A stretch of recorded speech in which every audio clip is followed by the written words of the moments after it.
Subscribe Base Core Learning. बिस्मिल्लाहिर्रहमानिर्रहीम अस्सलामुअलैकुम। Welcome back to Base Core Learning. एक और लेक्चर के साथ, इंफॉर्मेटिव लेक्चर के साथ हम स्टार्ट करेंगे। लास्ट लेक्चर में जो लेक्चर नंबर 3 था, वहाँ पे हमने डिस्कस किया था कॉमन ग्रामर मिस्टेक्स। वहाँ पे हमने 5 सेंटेंसेस कर लिए थे।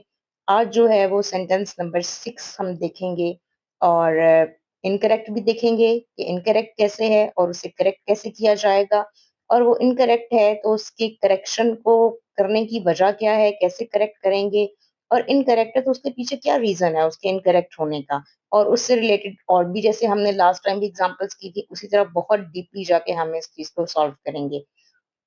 सबसे पहले आप के सामने स्लाइड शो हो रही होगी, इसमें आप सेंटेंसेस को रीड करें। सेंटेंस नंबर 6 को देखें, शी इज इन होम, जो कि एक रॉन्ग सेंटेंस है, गलत सेंटेंस है, ठीक नहीं है ग्रामेटिकली।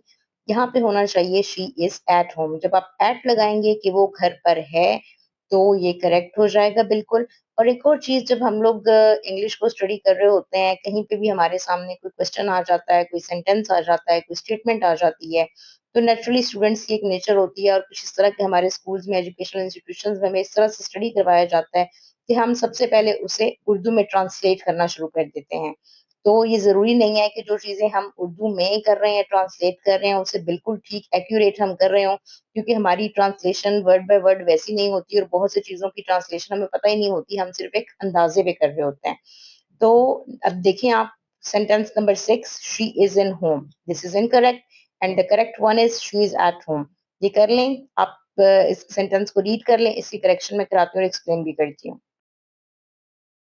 जी, सेंटेंस आपने रीड किया है। सेंटेंस है शी इज इन होम। अब यहाँ पे इन जो है ये रॉन्ग सेंटेंस है, और जो करेक्ट होगा वो शी इज एट होम होगा। हम होम के साथ हमेशा एट होम यूज करते हैं, कभी भी इन होम यूज नहीं करते। लेकिन अगर यहाँ पे सेंटेंस होता शी इज डैश हाउस, या she is dash the house right now, तो वहां पे हम यूज करते she is in the house right now.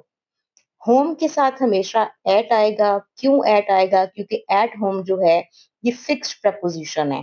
Fixed preposition का नाम ही इसलिए फिक्स रखा जाता है कि उन्हें हम चेंज नहीं कर सकते। इसलिए यहाँ पे आपने इस एट होम का कोई हार्ड एंड फास्ट रूल नहीं है, लेकिन ये फिक्स्ड प्रपोजिशन है, तो आपने होम के साथ हमेशा एट ही यूज करना है। आप इसका स्क्रीनशॉट ले लीजिए, अपने पास सेव कर लीजिए। फिक्स्ड प्रपोजिशन क्या है और कुछ फिक्स प्रपोजिशन की मैं एग्जांपल्स आपको करवा देती हूँ, आप इसका स्क्रीनशॉट ले लें। अच्छा, अब फिक्स प्रपोजिशन मैं आपको बता देती हूँ क्या होती हैं। फिक्स प्रपोजिशंस वो प्रपोजिशंस होती हैं जो कुछ वर्ड्स के साथ हमेशा आती हैं, आप उन्हें चेंज नहीं कर सकते। जैसे हमने एट होम कहा था, जैसे गेट रिड ऑफ होता है, अफ्रेड ऑफ होता है, ठीक है। इस तरह वो फिक्स्ड होते हैं, आप उन्हें चेंज नहीं कर सकते। तो फिक्स प्रपोजिशन जैसे अगर इनकी डेफिनेशन देखें आप, तो क्या है? Fix prepositions are prepositions that always go with certain words. वो वर्ड्स जो होते हैं वो वर्ब्स भी हो सकते हैं, वो एडजेक्टिव्स भी हो सकते हैं, वो नाउन्स भी हो सकते हैं। To make their meaning correct and natural in English, they are fixed because you cannot change them. They are used in a set combination. तो मैंने जैसे पहले भी आपको बताया है कि फिक्स्ड उन्हें क्यों कहा गया है, क्योंकि वो चेंज नहीं कर सकते। आप उन्हें बिल्कुल भी चेंज नहीं करेंगे। जैसे गेट रिड ऑफ, किसी चीज से छुटकारा पाना, तो आप गेट रिड एट नहीं कर सकते, आप गेट रिड ऑन नहीं कर सकते, आपको गेट रिड ऑफ ही करना है। इसी तरह कि अगर हम एक और एग्जांपल देखें, died of cancer, he died of cancer, she died of cancer, तो वहां पे आपने डाइड बाय नहीं करना, डाइड फ्रॉम नहीं करना, ही डाइड ऑफ कैंसर ही आपने करना है, ऑफ लगाना है वहां पे। इस तरह मैंने आपको फिक्स प्रपोजिशन का बताया कि कुछ वर्ड्स के साथ, एडजेक्टिव्स के साथ, नाउन्स के साथ जो है वो जो प्रपोजिशंस लगती हैं उन्हें कभी चेंज नहीं किया जा सकता, आप अपनी मर्जी से चेंज नहीं कर सकते, इसीलिए उन्हें फिक्स कहा जाता है। तो आपको मैंने बता दिया, आपके सामने आ भी गया कि फिक्स प्रपोजिशन क्या चीज है। वो प्रपोजिशंस होती हैं जो हमेशा सर्टेन वर्ड्स के साथ लगती हैं और आप उन्हें अपनी मर्जी से चेंज नहीं करेंगे। तो अब हम कुछ सेंटेंसेस देख लेते हैं ताकि आपको उनकी समझ भी आ जाए, और इसी तरह के मिलते-जुलते जो सेंटेंसेस आप वो भी कर लें, आपकी उनकी भी अगर कोई एरर है तो वो भी करेक्ट हो जाए। ठीक है, सेंटेंसेस आपके सामने शो हो रहे होंगे जहाँ पे जो फिक्स्ड प्रपोजिशंस यूज की हैं। It depends on the weather. ठीक है, अब it depends on the weather, ये मौसम पर मुनहसर है। मौसम पर मुनहसर है कि मौसम कैसा होगा। जैसे हम अक्सर चीजें प्लान करते हैं ना, मौसम के अकॉर्डिंगली हम देख रहे होते हैं कि अच्छा आज बारिश वाला मौसम है तो बाहर नहीं निकलना, आज बारिश वाला मौसम है तो ये काम हम कल कर लेंगे। ठीक है, अगर किसी ने क्रिकेट जैसे स्टूडेंट्स खेल रहे होते हैं तो कहते हैं चलो आज तो बारिश आज छोड़ देते हैं, हम कल खेलेंगे। तो हम क्या कहेंगे उस सिचुएशन के लिए, it depends on the weather. Weather पर डिपेंड करता है कि वेदर कैसा होगा, फिर हम अपना प्लान बनाएंगे। तो जो यहाँ पे डिपेंड्स ऑन है, ये ऑन फिक्स्ड प्रपोजिशन है, आपकी डिपेंड्स के साथ यहाँ पे ऑन ही आएगा। It depends in the weather नहीं हो सकता, फॉर द वेदर नहीं हो सकता, एट द वेदर नहीं हो सकता, बाय द वेदर नहीं हो सकता, हमेशा ऑन ही आएगा। इसी तरह जैसे आपको टीचर्स कहते हैं please listen to your parents, अपने पेरेंट्स की बात सुने, अपने पेरेंट्स की बात पे गौर करें, अमल करें, उनकी बातों पे सुने उन्हें। तो क्या कहेंगे हम, please listen to your parents, अपने पेरेंट्स की बात सुने, अपने पेरेंट्स को सुने।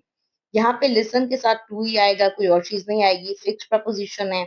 इसे भी आपको याद करना, जितने भी फिक्स प्रपोजिशन है इन्हें आप याद ही करेंगे तो आपको याद होगा ये, इन्हें याद ही करना है। इनके लिए कोई रूल नहीं है कि कोई रूल हो जिस आप रूल को कर लें और आप सारे क्वेश्चन उससे सॉल्व कर लें, ये नहीं होगा। इसको आपको हर हर फिक्स प्रपोजिशन को याद करना पड़ता है।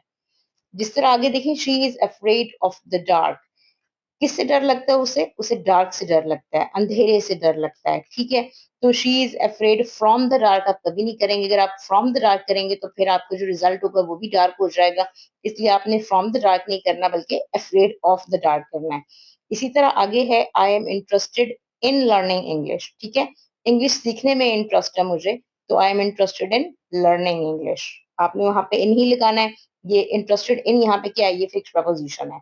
He is good at cricket, ठीक है, वो क्रिकेट खेलने में बड़ा अच्छा है, वो क्रिकेट में बहुत अच्छा है। तो जब कोई इस तरह he is good at cricket, तो क्रिकेट यहाँ पे गुड एट जो है वो फिक्स प्रपोजिशन है, गुड एट ही आएगा। ठीक है, इसी तरह I believe dash honesty, blank honesty अगर आ जाए तो किसमें आपको बिलीव है, आपको ईमानदारी पे यकीन है, तो आप आई बिलीव इन ऑनेस्टी। ये इस तरह की कुछ एग्जांपल्स मैंने फिक्स प्रपोजिशन की करवाई हैं। आप इस तरह की, क्योंकि जितने ये जो फिक्स प्रपोजिशंस हैं ये हमेशा से एक फेवरेट टॉपिक रहता है हर कॉम्पिटिटिव एग्जाम का। हर कॉम्पिटिटिव एग्जाम में फिक्स प्रपोजिशंस आती होती हैं, प्रपोजिशंस आती होती हैं, चाहे वो कोई भी कॉम्पिटिटिव एग्जाम हो, इवन बोर्ड के एग्जाम्स में आती होती हैं। तो इन प्रपोजिशंस पे आपने इन्हें याद कर लेना है और इन्हें बहुत अच्छे से इन पे फोकस करना है, ताकि आपकी कम से कम इस तरह की मिस्टेक्स ना हो। आगे आने वाले लेक्चर्स में मजीद मैं फिक्स प्रपोजिशंस भी आपको कुछ दिखा दूंगी, कुछ सिखा दूंगी उनके बारे में भी, ताकि जिन लोगों के जो एग्जाम्स हैं वो जल्दी होने वाले हैं, बहुत करीब हैं, उनका जो है वो यहाँ से वो अपनी करेक्शन कर ले और यहाँ से वो अपने एग्जाम्स के लिए प्रेपरेशन कर लें। जी, रॉन्ग सेंटेंसेस आपके सामने स्लाइड पे शो हो रहे होंगे, देखें इन रॉन्ग सेंटेंसेस को। We discussed about the topic, बड़ी कॉमन मिस्टेक है ये। He mentioned about the plan, उसने प्लान के बारे में बताया, मेंशन किया, जिक्र किया। इसी तरह we discussed about the topic की ट्रांसलेशन ये थी कि हमने टॉपिक के बारे में डिस्कस किया, जिक्र किया, आपस में बात की। नीचे थर्ड वाले पे देखें, the teacher discussed about the test, teacher ने टेस्ट के बारे में डिस्कस किया। तो ये तीनों जो सेंटेंसेस हैं और डिस्कस्ड अबाउट जो है ये एक बड़ी कॉमन मिस्टेक है। सेंटेंसेस देखिए आप गौर से, मैं आपको इसकी एक्सप्लेनेशन बताती हूँ कि गलत क्यों है और इसे हम ठीक कैसे करेंगे। अब यहाँ पे हमने पहले जो डिस्कस के साथ एक रॉन्ग सेंटेंसेस हमने देखे थे, अब उसकी करेक्शन करेंगे। तो डिस्कस का क्या लिखा हुआ है कि discuss already includes about meaning, कि डिस्कस के मीनिंग में ही अबाउट आ जाता है। हम डिस्कस किसी चीज के बारे में करते हैं, किसी आइडिया के बारे में करते हैं, किसी प्लान के बारे में करते हैं, तो जिक्र किसका होता है, किसी चीज का ही होता है ना, किसी आइडिया का होता है। तो उसके साथ तो पहले ही के बारे में है, तो अगर हम दोबारा अबाउट लगा देंगे यहाँ पे तो वो तो रेपिटिशन हो जाएगी, रिपीट हो जाएगा। जब कोई भी चीज रिपीट हो जाएगी तो वो तो ग्रामेटिकली रॉन्ग हो जाएगा। देखिए यहाँ पे इसके रीजन भी वही नीचे एक्सप्लेन किया हुआ है कि the word discuss itself already means talk about. Talk about यानी कि किसी चीज के बारे में बात करना, talk about something in detail, तफसील से बात करना। तो अगर आप उसमें वही नीचे है कि so adding about again makes it repeated and grammatically wrong, तो अगर आप दोबारा उसमें अबाउट लगा देंगे तो वो ग्रामेटिकली रॉन्ग हो जाएगा। इसलिए आपने इसके साथ डिस्कस के साथ अबाउट नहीं लगाना है। जी, अब कुछ एग्जांपल्स कर लेते हैं। जैसे देखें, let's discuss the problem together, आए मिलके हम प्रॉब्लम को डिस्कस करते हैं। तो जैसा कि डिस्कस के मीनिंग में ऑलरेडी अबाउट है तो आप अबाउट नहीं लगाएंगे, लेट्स डिस्कस द प्रॉब्लम हो जाएगा, अबाउट नहीं लगाना। अगर आप अबाउट लगाएंगे तो ये रॉन्ग हो जाएगा। इसी तरह देखें, she discussed her idea with her teacher. उसने अपना आइडिया डिस्कस किया टीचर के साथ। क्या डिस्कस किया यहाँ पे? तो आइडिया डिस्कस किया, आइडिया के बारे में ही डिस्कस किया ना, अपने ख्याल को डिस्कस किया। तो यहाँ पे जो चीज डिस्कस हो रही है वो तो पहले से मेंशन है, बता दी गई है, तो यहाँ पे आप अबाउट नहीं लगाएंगे। ठीक है, आगे थर्ड वाले को देखें।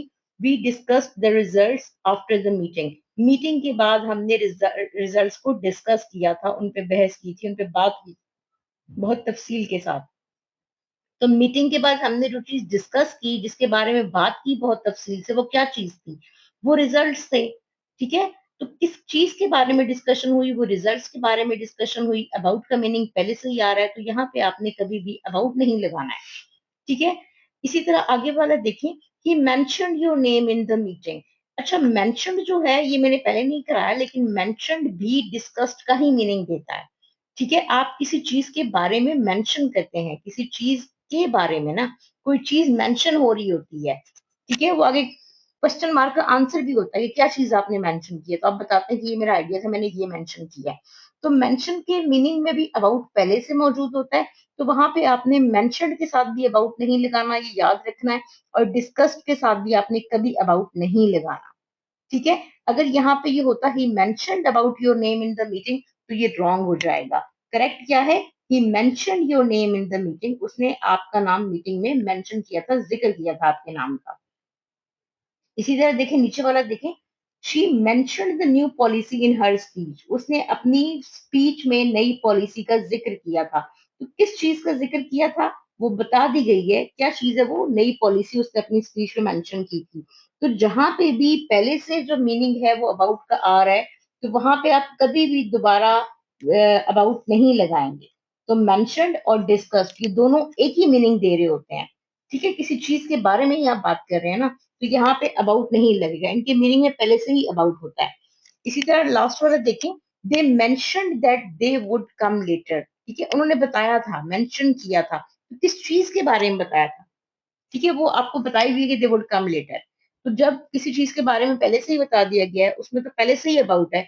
अगर आप यहाँ पे they mention about that they would come letter, तो यहाँ पे ये गलत हो जाएगा। इसलिए आपने इन सारे डिस्कस के साथ और मेंशन के साथ कभी भी अबाउट ऐड नहीं करना है। सामने शो हो रही होगी एक्सप्लेनेशन, देखिए जरा आपके सामने शो हो रही है ना, कि जो वर्ड्स हैं, जो डिस्कस है और मेंशन है, इनका मतलब क्या है? It they already mean to talk about something, so if you add about it becomes double meaning. तो ग्रामेटिकली इनकरेक्ट हो जाएगा। वही वाली चीजें, डिस्कस का मतलब ही टू टॉक अबाउट होता है, मेंशन का मतलब भी refer to, say something about, किसी चीज के बारे में बात करना, तो इनके मतलब भी तो पहले से ही अबाउट है। तो जब भी किसी चीज के मीनिंग में पहले से ही अबाउट आ गया, तो वहां पे आप अबाउट ऐड नहीं करेंगे। अगर ऐड करेंगे तो डबल मीनिंग हो जाएगा। डबल मीनिंग हो जाएगा, रेपिटेशन हो जाएगी, और फिर वो आंसर आपका रॉन्ग हो जाएगा और आपके मार्क्स भी डिडक्ट हो जाएंगे। देखें, आपके सामने क्विक टिप आ रही होगी। क्विक टिप में क्या लिखा हुआ है कि if your verb already includes the idea of about, don't add about again, just use the object directly. तो वही चीज जो बार बार मैंने रिपीट किया है, पीछे भी एक्सप्लेनेशन में भी यही चीज आपको समझाई है, वही चीज इस टिप में भी है, इसके अलावा कुछ भी नहीं है इसमें। जी, सेंटेंस आपके सामने है। सेंटेंस देखें, according to me it is wrong. हम ये चीज बहुत ज्यादा इस्तेमाल कर रहे होते हैं, according to me it is wrong, और हमें सुनने में लगता है कि ठीक है, इसका मतलब कि मेरे मुताबिक ये चीज गलत है। ठीक, लेकिन ये नेचुरल इंग्लिश नहीं है, ये एरर है। आप कभी भी अकॉर्डिंग टू मी यूज नहीं करेंगे, क्योंकि अकॉर्डिंग टू मी जो है वो किसी सोर्स के साथ यूज होता है। जब आप किसी सोर्स से वो चीज ले रहे हो, किसी अथॉरिटी से, किसी फैक्ट के मुताबिक, जैसे कि according to the report sales increased. तो रिपोर्ट के मुताबिक, किसी चीज के मुताबिक, अकॉर्डिंग टू माय नॉलेज हो सकता था कि मेरे नॉलेज के मुताबिक, मेरे इल्म के मुताबिक, तो फिर इट इज रॉन्ग। लेकिन जब भी आपने अकॉर्डिंग टू यूज करना है, तो अकॉर्डिंग टू किसी सोर्स के साथ यूज होता है, जैसे according to the report, according to my knowledge, according to my belief, ये हो सकता है। लेकिन जो करेक्ट होगा वो यहाँ पे इन माय ओपिनियन, मेरी ओपिनियन में, मेरे ख्याल में, मेरे नुक्ता नजर में। ठीक है, तो वहां पे आप इन माय ओपिनियन करेंगे, इट इज रॉन्ग। ठीक है, in my opinion it is wrong, according to me जो है ये गलत है। ये क्यों गलत है?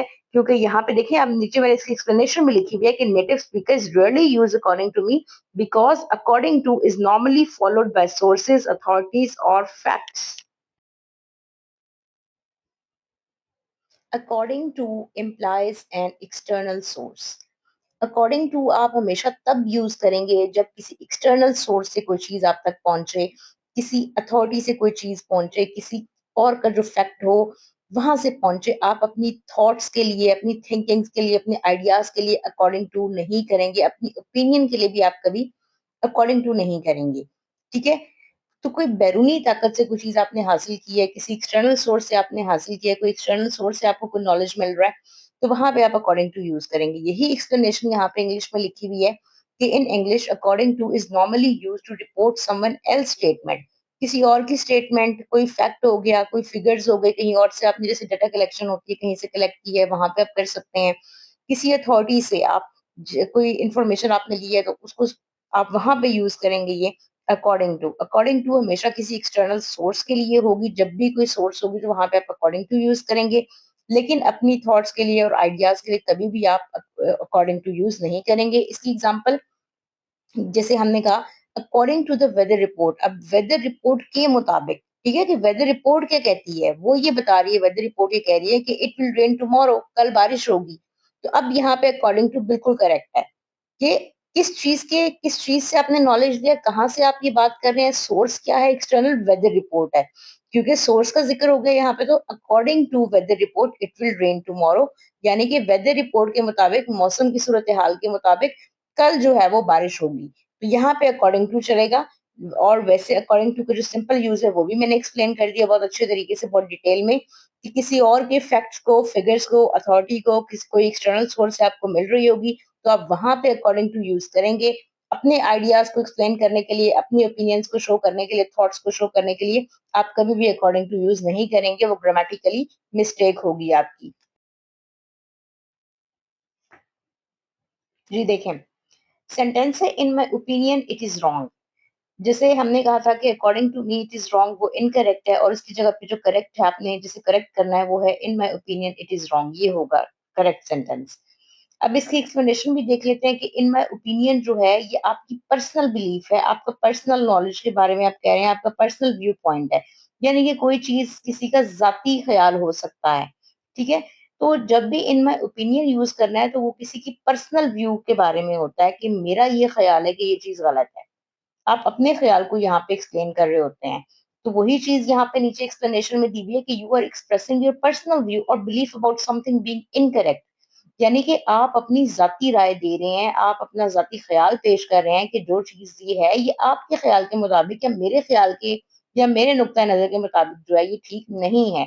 तो जहाँ पे कोई पर्सनल चीज आ रहेगी, पर्सनल बिलीफ होगा, पर्सनल नॉलेज हो जाएगा, पर्सनल व्यू पॉइंट होगा, तो वहां पे आप हमेशा इन माय ओपिनियन यूज करेंगे। वहां पे अकॉर्डिंग टू मी आप यूज नहीं करेंगे, क्योंकि अकॉर्डिंग टू मी के लिए सोर्स जरूरी है। अकॉर्डिंग टू मी नहीं होगा, according to my knowledge, according to my belief. ठीक है, वहां पे आप अकॉर्डिंग टू यूज करेंगे जहां पे कोई एक्सटर्नल सोर्स होती है। तो वही चीज एक्सप्लेनेशन में दी हुई है कि इन माय ओपिनियन जो है ये एक फ्रेज है that is used to show that what you are saying is your personal judgement not a fact. कि जो कुछ इन माय ओपिनियन में क्या चीज है वो सिंपल यही तो शो कर रहा है कि जो चीज आप बात कर रहे हैं वो आपका जाती ख्याल है, कोई हकीकत नहीं है, कोई फैक्ट नहीं है। ठीक है, तो आगे मैं आपको एक क्विक टिप भी दिखाती हूँ जिससे आपको ज्यादा अच्छी तरह ये चीज समझ आ जाएगी और बहुत ज्यादा क्लैरिटी हो जाएगी आपकी। क्विक टिप आपके सामने शो हो रही होगी। मेरी हमेशा ये कोशिश होती है कि ऐसी छोटी छोटी मैं टिप्स आपको बना के दे दूं ताकि आपको इजीली याद हो जाए वो चीज। तो देखें, इन माय ओपिनियन जो है वो यूज होगी पर्सनल यूज के लिए, और अकॉर्डिंग टू मी आप यूज नहीं करेंगे। ग्रामेटिकली भी ये एरर है, ग्रामेटिकली भी ये ठीक नहीं है। तो जहां पे भी इन आपने वहां पे क्या यूज करना है, इन माय ओपिनियन यूज करना है पर्सनल व्यूज के लिए, पर्सनल थिंकिंग के लिए, पर्सनल आइडियाज के लिए। ठीक है, तो ये चीज आपकी क्लियर हो गई होगी। अपनी तरफ से मैंने पूरी कोशिश की है कि आपको मैं बहुत अच्छी तरह एक्सप्लेन करूं ताकि आपके कॉन्सेप्ट्स क्लियर हों।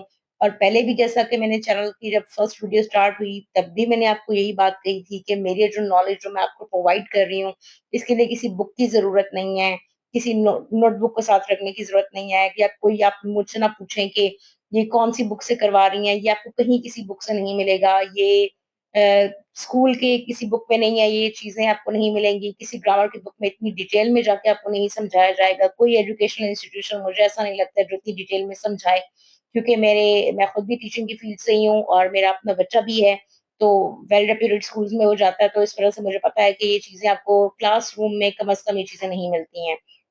बहुत डेप्थ की चीज़ें हैं, आप कोई अकेडमी जॉइन कर लें, वहाँ पे भी ये चीज़ें नहीं हैं। तो जब भी आपको ऐसा नॉलेज मिले तो आप उसे ग्रैब करें इस नॉलेज को और इससे सीखें, अपनी एरर्स को ठीक करें। जब आपको वीडियो समझ नहीं आती है, बार-बार उस वीडियो को देखें, आपको कहीं अगर समझ नहीं आती है तो आप कमेंट सेक्शन में मुझसे ज़रूर पूछ सकते हैं। व्हाट्सएप नंबर भी मैंने आपकी स्क्रीन पे अभी भी शो हो रहा होगा और व्हाट्सएप नंबर मैं अपनी हर वीडियो पे मैं डालती हूँ ताकि आपको आसानी हो जाए।